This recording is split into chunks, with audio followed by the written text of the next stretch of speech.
is take your right hand, if you would, or your right hand.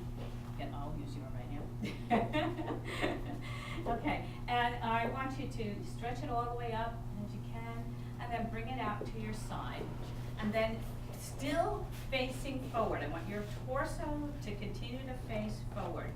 But I want you to take your upper body and your arm, and I want you to move it behind you as far as you possibly can go. Go all the way back, follow you with your head, you can follow around, and I want you to note on the wall where your hand goes. So take your head and follow your arm behind you. So you're gonna go like this, and you're gonna stretch as far as you can go behind you.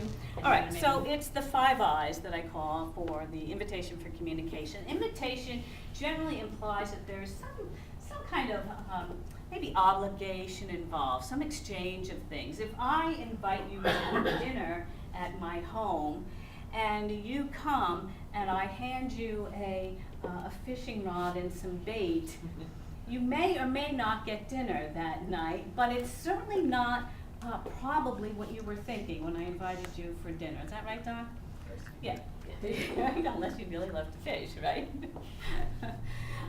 So what really happens in communication is that we are trying to get other people to actually think the same way that we do.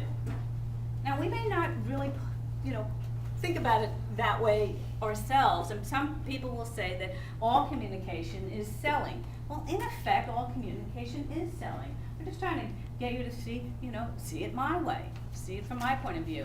If you're trying to put, convince a 6-year-old to go to bed at a certain hour, you're trying to sell him or her on the idea that this is beneficial to them. And the 6-year-old is doing a tremendous job on selling you on the idea that just 5 more minutes is going to be beneficial, to the person who's trying to sell them the other